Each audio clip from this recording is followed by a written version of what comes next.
Ya, Kata Sulsel.com, selamat malam dan selamat datang di acara podcast Kata Sulsel. Ya, malam hari ini kita akan berbincang-bincang di acara Jaksa Menyapa.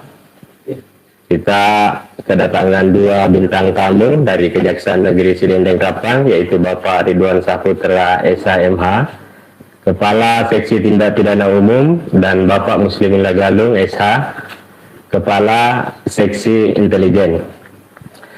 Ya, malam hari ini kita akan ngobrol tentang dua konsep penting dalam hukum kita, yaitu criminal justice system atau sistem peradilan pidana dan restoratif justice atau keadilan restoratif. Jadi tema ini tadi dikirimkan oleh Pak Kasintel. Ya, nah seperti apa penjelasannya kita akan menggali lebih jauh bersama kedua narasumber kita. Langsung saja saya perkenalkan yang pertama Bapak Ridwan Saputra SHMH. Beliau adalah Kasih Pidun di Kejaksaan Negeri Sidrap, dan Bapak Muslimin Lagalung SH. Ya, benar. Kepala Seksi Intelijen di Kejaksaan Negeri Sidrap. Yang pertama saya mau bertanya dulu kepada Bapak Kasih Pidun. Ya, sesuai tema kita sistem peradilan pidana, Pak Kasih Pidun. Bisa nggak Bapak jelaskan kepada kita semua proses hukum itu sesungguhnya dimulai dari mana dan sampai kapan itu, Pak? Ya, makasih Bang Edi. Bang Edi ya, saya panggil dia. Ya, terima kasih sebelumnya Bang Edi.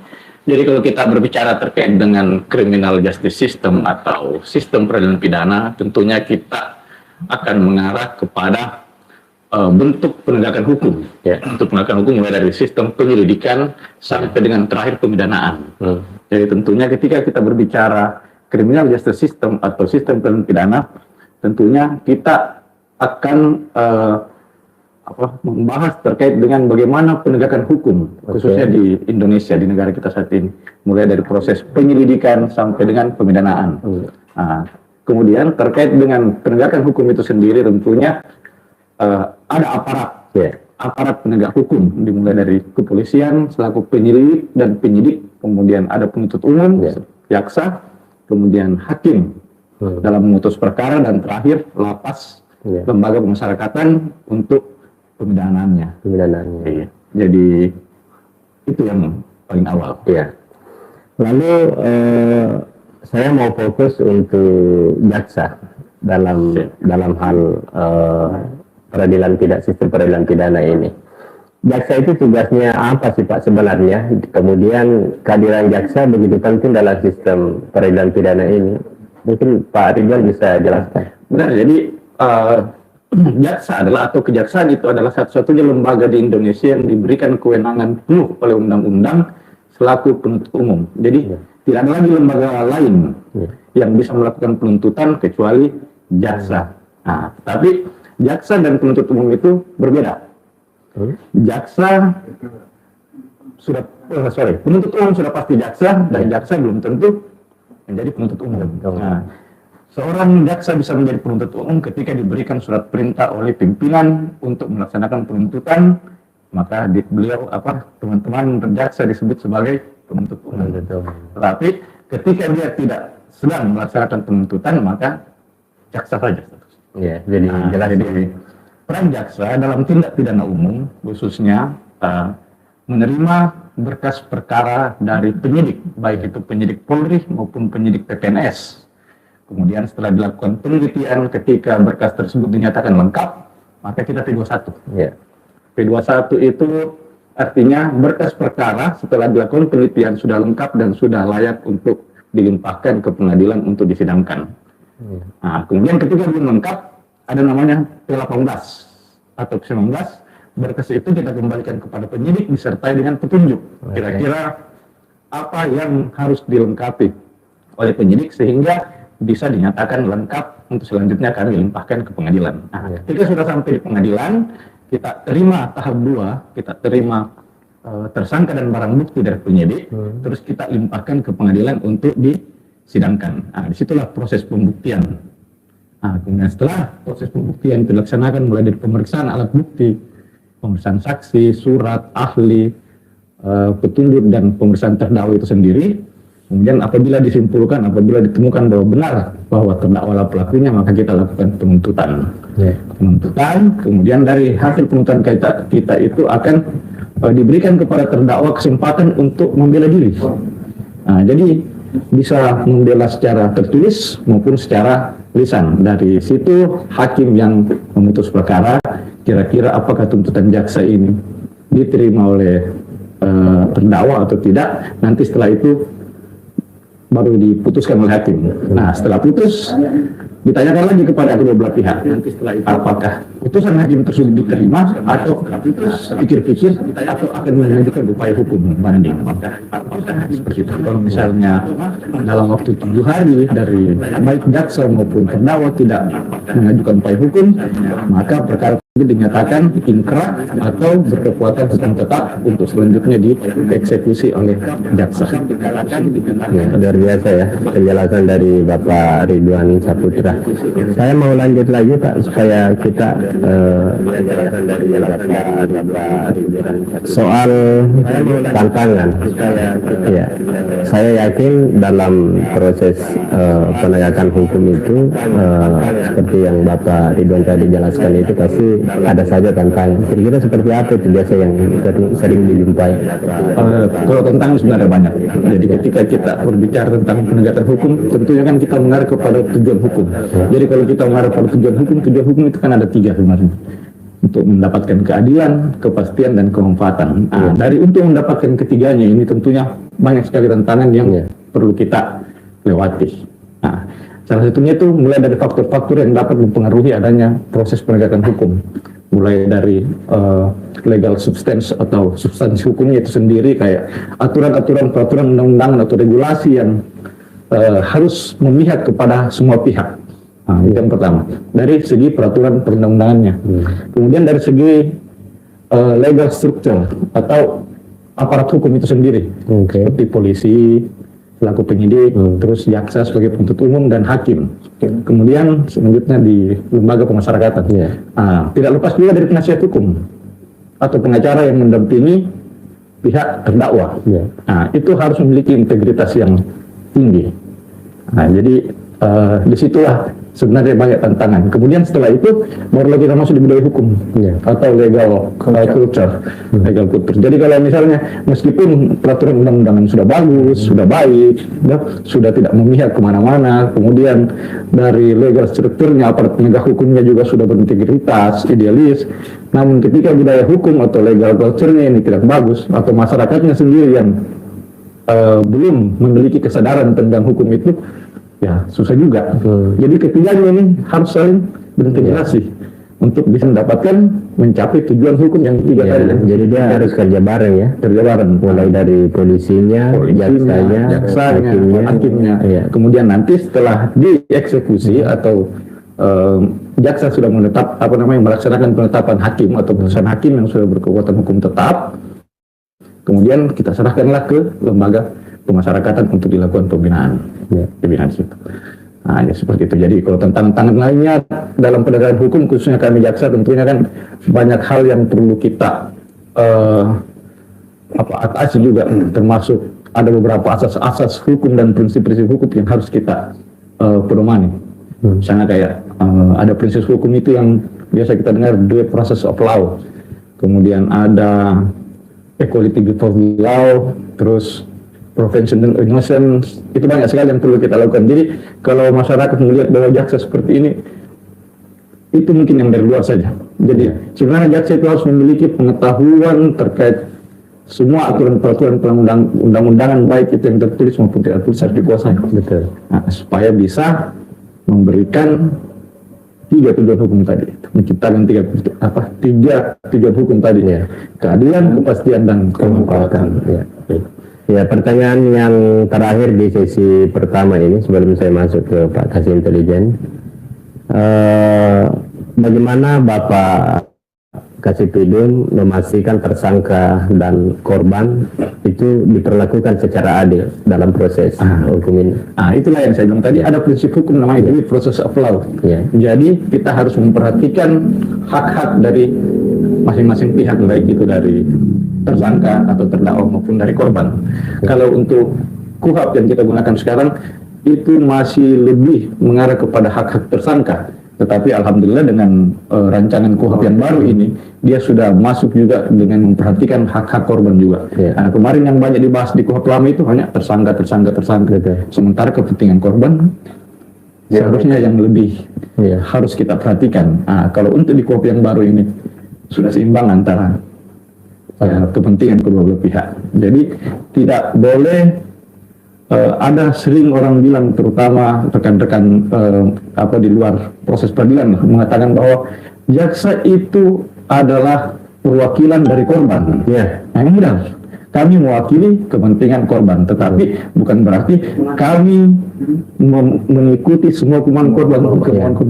Yang sering saya dengar itu Pak Jaksa, jaksa itu ini bahasa awam ya, bahasa daerah. Jaksa itu lawannya tersangka. Sebenarnya tidak seperti itu. Barangkali kalau teman-teman di luar mungkin berhadapan seperti itu, karena tugas kami untuk melakukan penuntutan. Melakukan penuntutan yaitu membuktikan bahwa terdakwa ini kita ajukan ke persidangan memang bahwa dia ini kita anggap bersalah, tapi belum bisa kita nyatakan bahwa dia bersalah, karena kita memiliki asas praduga tak bersalah yang seperti saya bilang tadi, presumption of innocence. Jadi seseorang bisa dinyatakan bersalah ketika sudah ada putusan pengadilan yang berkekuatan hukum tetap. Sudah inkrah ya? Sudah inkrah. Seperti itu. Ya baik, Bapak Ridwan Saputra, SHMH, Kasih Pidum, Tindak Pidana Umum, Kejaksaan Negeri Serdang Rapang. Jadi itu tadi sesi pertama kita. Tapi nanti di sesi ketiga Pak Kasih Pidum, tadi itu saya tertarik karena Bapak menyinggung soal KUHP yang baru. Nanti kita kolab ya di akhir Pak Kasih Intelijen. Tapi masih rancangan. Iya, masih rancangan. Iya. Saya justru melihat di situ pertanyaan-pertanyaan begini yang saya mengajukan. Apakah dengan adanya misalnya penyeimbangan hak-hak tersangka dan korban itu pada KUHP baru itu tidak mengurangi kerja-kerja jaksa itu? Kerja hukum lah. Ya, oke.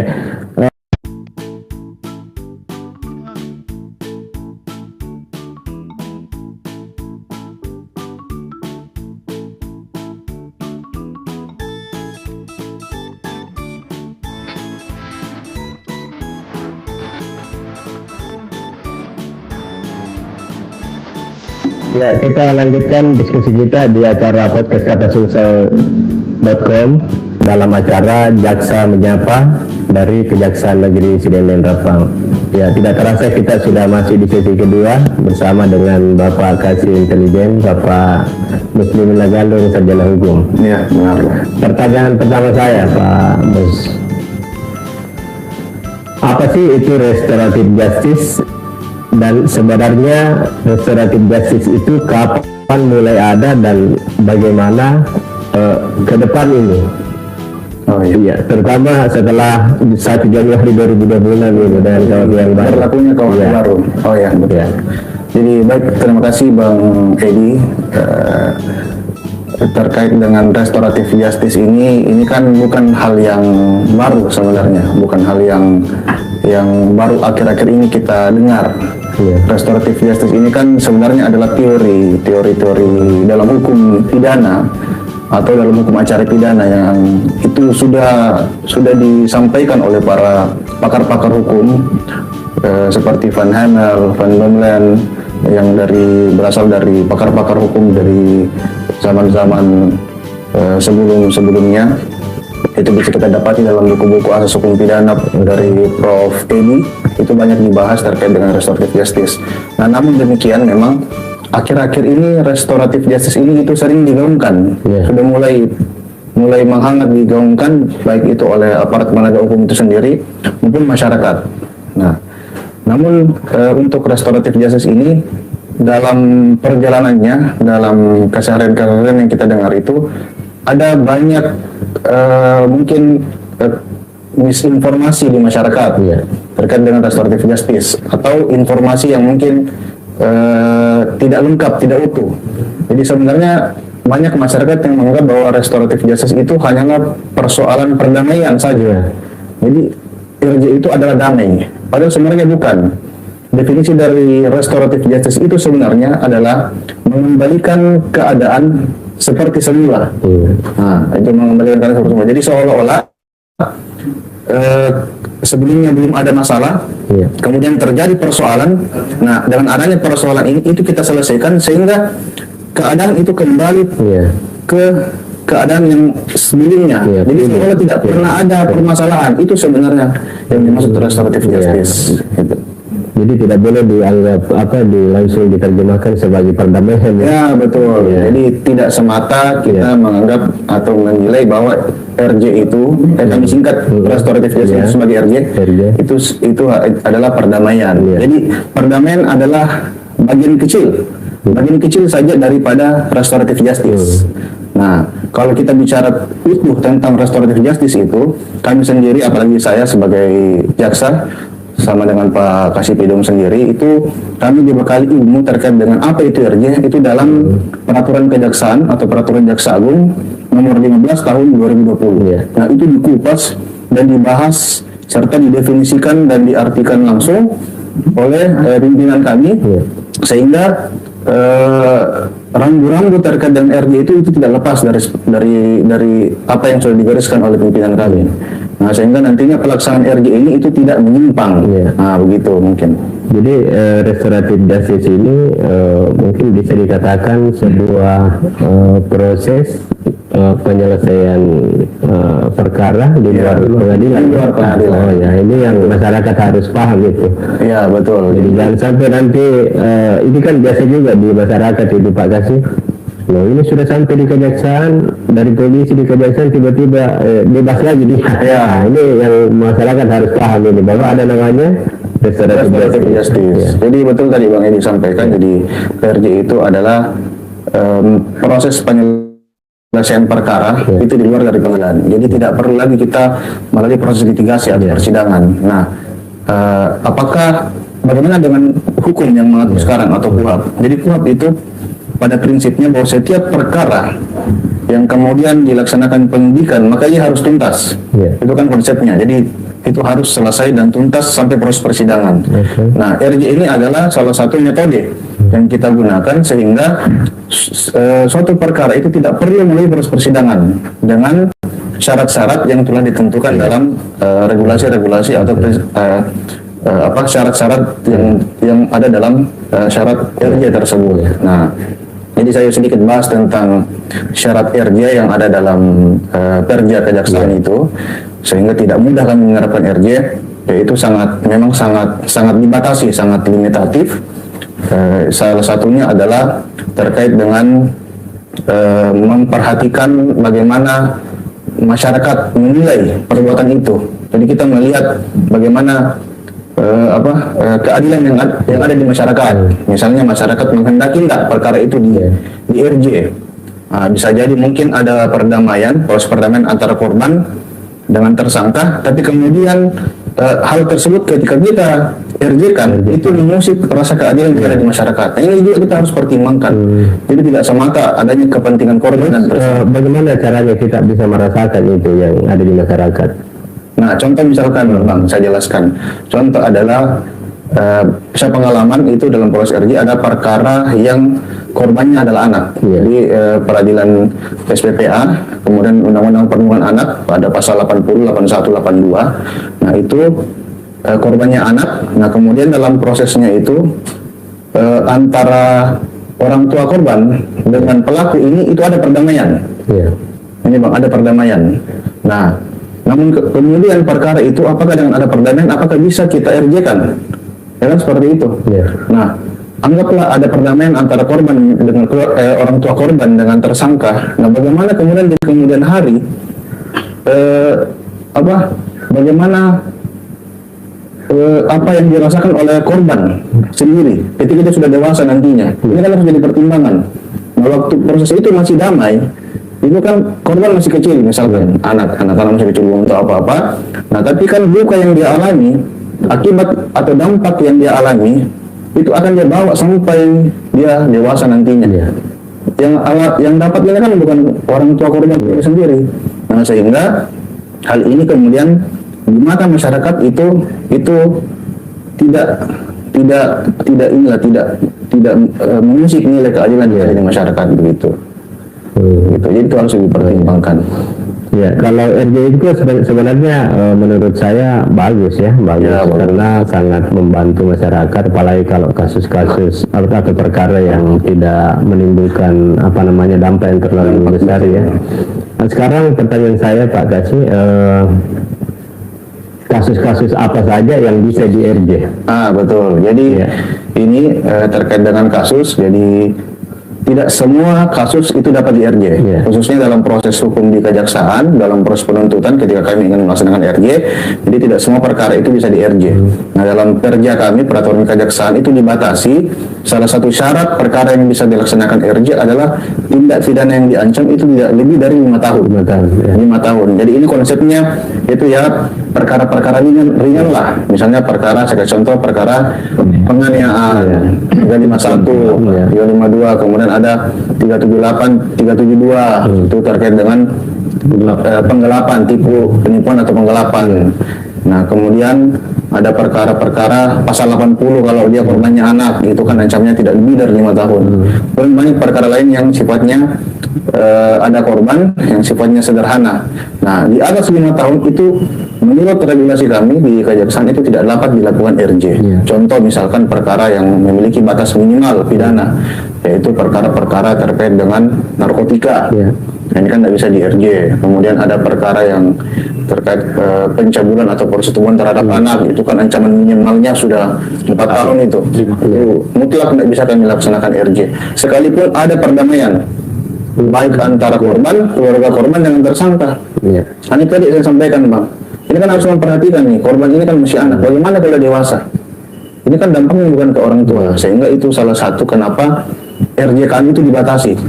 Dan juga ada perkara-perkara lain juga yang bisa di RJ selain perkara tersebut itu, yang penting tindak pidana itu di bawah dari 5 tahun lah. Ada banyak dalam beberapa peraturan perundang-undangan yang lain. Jadi tidak semua. Apalagi kalau RJ itu kan baru beberapa tahun ya diterapkan di khususnya di Sidrap ini. Yang saya ingat, tapi mungkin kejaksaan punya data yang berbeda karena saya bukan hanya di Sidrap bertugas, saya biasa di Makassar, di Mamuju, di Wajo. Pertanyaan saya Pak Kasih, sudah sekitar berapa kasus yang pernah di RJ oleh kejaksaan, dan apakah dalam pelaksanaannya itu kejaksaan pernah mendapatkan kendala misalnya? Baik. Jadi terkait dengan data, jadi pada tahun 2024 lah, data tahun lalu yang kami sampaikan itu, kami telah melaksanakan RJ itu sebanyak 8 perkara. 8 perkara tindak pidana umum 2024. Benar. Jadi antara lain itu perkara mungkin inisial saja Bang ya. Inisialnya misalnya L, itu pasalnya itu terkait dengan pasal 80 kekerasan terhadap anak, dan pasal 351 itu RJ. Kemudian ada perkara inisial S itu sama 351. Kemudian ada perkara inisial A, tersangka A itu tipu gelap 378 atau 372. Kemudian ada inisial M sama pasal 351 penganiayaan. Kemudian ya didominasi lah perkara penganiayaan dan penipuan penggelapan. Nah, ini biasanya dalam prosesnya itu sudah ada perdamaian antara korban. Nah, kalau penipuan penggelapan biasanya kerugian korban telah dikembalikan, itu syaratnya. Jadi kalau kita masuk ke syarat-syarat RJ itu, ya itu tadi telah ada perdamaian antara kedua belah pihak. Nah, tapi yang terpenting dari RJ itu adalah telah pulihnya keadaan itu kembali seperti semula. Jadi kita memastikan bahwa kerugian yang dialami korban itu benar-benar dikembalikan. Sehingga nantinya tidak lagi persoalan. Jadi tidak hanya persoalan janji saja. Oh ya, nanti kami ganti rugi, nanti kami ganti biaya berobatnya apa segala macam.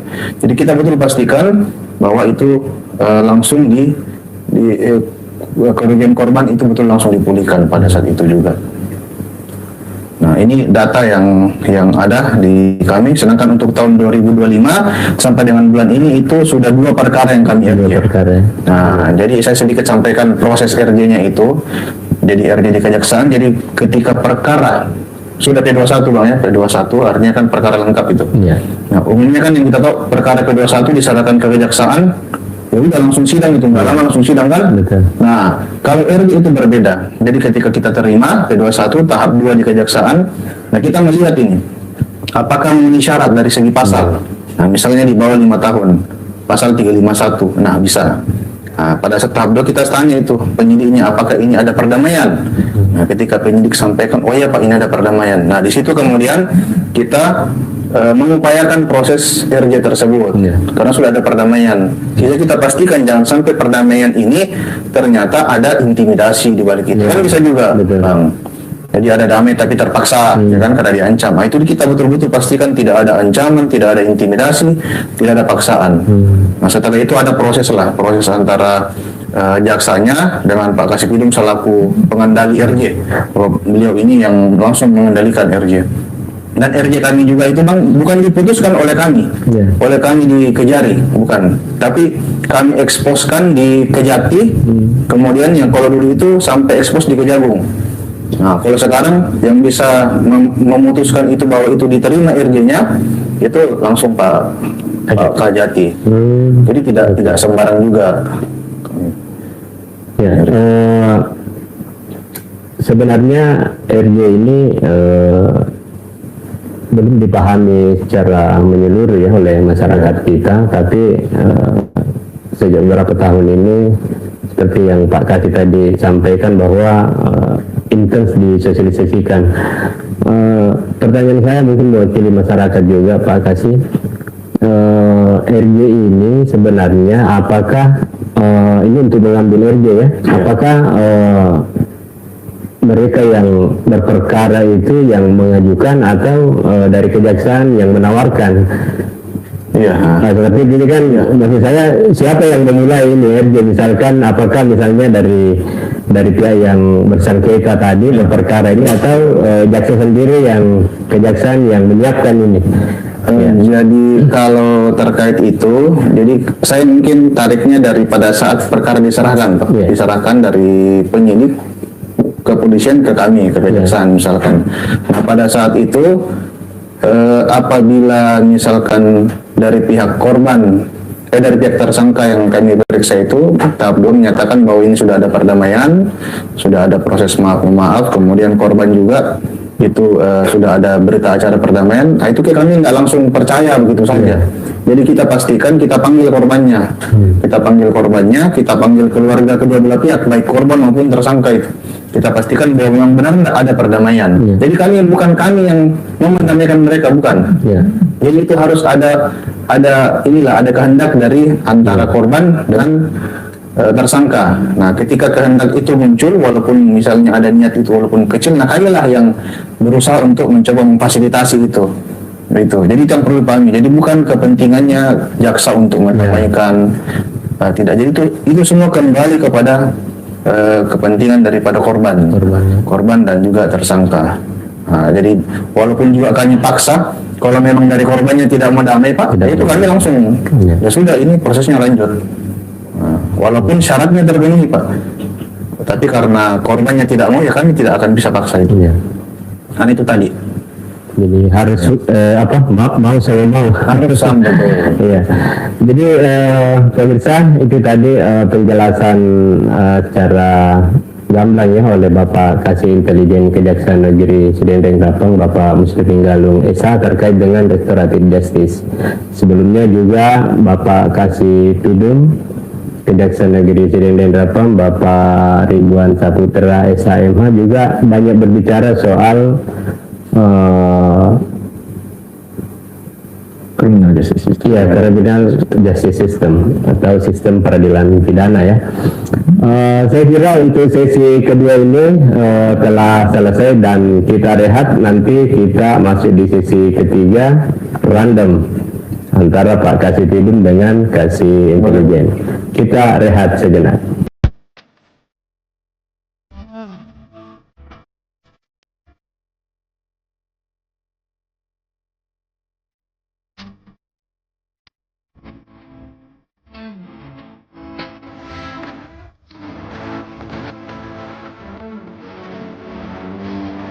Kita lanjutkan perbincangan kita di acara podcastkatasulsel.com dalam acara Jaksa Menyapa dari Kejaksaan Negeri Cidendeng Gampang dengan dua narasumber saya, Bapak Kasih Tidum dan Bapak Kasih Intelijen Kejaksaan Negeri Sidra.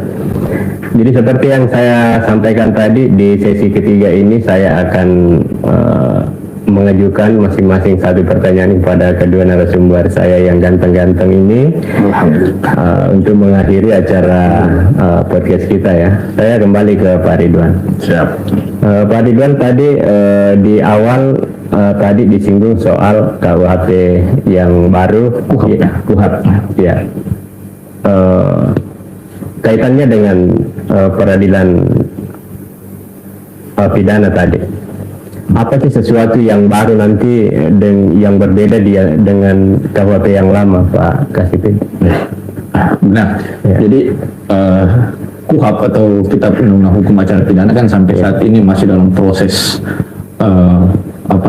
perancangan terus. Sekarang kan belum ditetapkan menjadi undang-undang. Hanya kami berharap selaku aparat penegak hukum tentunya hal-hal yang tidak atau belum diatur dalam KUHP yang lama itu bisa diakomodir dalam KUHP yang baru. Misalnya ada waktu ini ya. Ya, misalnya contohnya misalnya kayak alat bukti. Alat bukti di dalam KUHP itu kan alat bukti hanya terbatas pada 5, mulai dari keterangan saksi, kemudian ahli, surat, petunjuk dan keterangan tersangka. Tapi belum mengakomodir terkait dengan alat bukti elektronik. Misalnya rekaman, video. Dia itu saat ini masih masuk dalam salah satu alat bukti petunjuk. Nah, tapi sudah ada beberapa undang-undang spesialis, undang-undang khusus yang mengambil alat bukti elektronik ini sebagai alat bukti tambahan yang tidak diatur dalam KUHP. Tapi mudah-mudahan untuk di KUHP yang baru sudah termasuk menjadi salah satu alat bukti sama dengan alat bukti lain yang diatur sebelumnya. Kemudian hal yang baru lagi seperti yang tadi sebelumnya kita bahas, kepentingan mewakili kepentingan korban. Yang awalnya itu lebih banyak mengatur terkait kepentingan tersangka, tapi untuk di KUHP yang baru ini juga mengatur kepentingan dari pihak korban. Sebenarnya masih banyak lagi sebenarnya, tapi mungkin tidak bisa kita bahas dengan waktu yang singkat ini. Jadi pada intinya bahwa mudah-mudahan harapan besar kami dari aparat penegak hukum, baik dari polisi, jaksa maupun hakim, di dalam KUHP yang baru nantinya ini mudah-mudahan dapat memberikan keadilan, kepastian dan kemanfaatan hukum bagi seluruh warga negara Indonesia. Baik. Luar biasa ya Pak Kasih Tidum menjelaskan tadi. Saya beralih ke Pak Kasih Intelijen lagi. Masih soal restoratif justice, temanya Pak Kasih Intelijen. Saya ingin bertanya soal kasus narkotika. Kalau di Sulawesi Selatan ini, di Sidrat ini kan dikenal banyak sabu-sabu ya. Di Sulawesi Selatan lah. Hampir semua daerah Katanya, Bang. Iya katanya. Saya ingin bertanya ke Pak Kasih Intelijen, apakah kalau kasus narkoba itu bisa di RJ, restoratif justice? Mungkin bisa dijelaskan Pak Kasih. Nah, iya benar. Jadi untuk kasus narkotika itu ada proses RJ, tapi yang kami namakan bukan proses RJ. Namanya itu proses penyelesaian perkara narkotika. Itu dalam konteks itu adalah khusus hanya untuk pecandu atau pemakai. Kalau dalam pasal undang-undang narkotika itu penerapan pasalnya pasal 127. Nah, kenapa kemudian untuk pecandu ini itu di proses RJ lah, di proses RJ, restoratif justice, yaitu RJ itu sebenarnya itu bukan langsung kemudian melepaskan pelaku. Jadi tidak seperti itu. Jadi ada proses, pelaku ini kan sebenarnya korban juga, sehingga nanti mekanismenya itu kita masukkan ke rehabilitasi. Jadi proses penyelesaiannya itu perkara yang juga selesai, namun tidak sampai ke proses pengadilan. Yaitu nanti akhirnya kita rehabilitasi. Karena kalau kita proses ke pengadilan, nah ini kemudian menjawab banyaknya terpidana narkotika itu sekarang itu memenuhi lapas. Lapas dan rutan kita di Indonesia itu hampir sekitar di atas 50% lah dari perkara narkotika itu sebenarnya banyak dari mereka itu adalah pecandu atau pemakai. Jadi mereka sebenarnya korban. Sehingga sangat tidak inilah kalau kita pidana bercampur kemudian dengan pengedar, pemakai, akhirnya yang awalnya hanya menjadi korban, menjadi pecandu, bergabung di dalam lapas dengan para penjual apa segala macam, akhirnya bandar-bandar akhirnya ini juga terpengaruh juga. Nah, jadi ini menarik juga sebenarnya nih Pak Kasih ini dengan adanya penerapan termasuk kasus narkotika khususnya pecandu itu pengguna. Jadi kadang-kadang kalau saya biasa cerita-cerita lepas ya di luar dengan mungkin pernah mantan pelaku lah mantan pecandu kan, dia kadang bilang begini Pak Kasih, enak sekarang ini teman-teman ini pemain sekarang sudah bisa dimaafkan. Kalau kita dulu ya sudah begitu ditangkap polisi dituntut di kejaksaan langsung kita ditahan diproses. Seperti itu. Jadi sekarang sudah berubah ya artinya dengan adanya regulasi tersebut. Tapi sebenarnya tidak juga, karena kalau kita bicara data di kejaksaan itu saya juga mungkin kurang tahu ya, mungkin bisa dibantu Pak Kasih Pidum menjelaskan terkait dengan pernah ada perkara narkotika yang kita rehabilitasi, di-RJ-kan dengan rehabilitasi. Kalau untuk di Kejaksaan Negeri Sidrap sendiri kita belum pernah mengajukan tersangka untuk dilakukan penyelesaian perkara melalui rehabilitasi tadi. Karena mungkin banyaknya perkara narkotika di Sidrap ini itu rata-rata statusnya selaku perantara jual beli. Jadi salah satu yang bisa dilakukan penyelesaian perkara di luar pengadilan untuk narkotika ini adalah mereka yang termasuk dalam golongan pecandu dan korban penyalahguna. Nah, alasannya kenapa mereka lebih kita rehab ya seperti yang bilang Pak Kasintil, di lapas itu penuh dengan terpidana narkotika. Di situ bercampur, nanti ada yang pecandu, pemakai, bandar, akhirnya apa? Yang sebelumnya hanya tahu make, akhirnya tahu bisnis. Itu yang kita akhirnya mau jual-jualan juga. Nah, kemudian proses kesembuhan juga lebih baik kalau kita melakukan rehab daripada kita memasukkan dalam penjara. Nah, namun yang satu hal yang perlu diingat itu bahwa pelaksanaan RJ itu baik RJ narkotika maupun RJ tindak pidana lainnya itu hanya bisa dilaksanakan satu kasus. Jadi kalau sebelumnya sudah pernah kita lakukan RJ, tidak akan lagi ada tidak ada kesempatan pun ada sebenarnya di antara mereka. Nah, kemudian salah satu syaratnya juga bahwa orang-orang yang sebelumnya sudah pernah dipidana kita tidak bisa di RJ mengajukan RJ. Itu syarat tapi untuk di sosial sendiri khusus untuk narkotika itu sudah banyak teman-teman dari kejaksaan negeri lain yang mengajukan RJ narkotika. Nah, rehabnya itu biasa kita di balai BNN itu di Makassar, balai rehab narkotika di Makassar. Jadi itu tadi tambahan ya pemirsa ya, penjelasan dari kedua narasumber kita tentang RJ ini kasus narkotika. Info penting tadi bahwa kasus narkotika khusus untuk pengguna ya atau korban narkotika sabu-sabu itu ada jalan untuk di rehab ya, seperti itu yang saya tangkap tadi. Saya kira sahabat kata sulsel.com itu tadi ngobrol seru kita bersama teman-teman dari Kejaksaan Negeri Sidendeng Rapang dalam acara Jaksa Menyapa. Semoga informasi dan cerita ini bermanfaat dan bisa bikin kita makin paham soal hukum. Ya, terima kasih sudah bersama kami. Jangan lupa like dan share acara podcast ini agar bisa bermanfaat kepada banyak orang.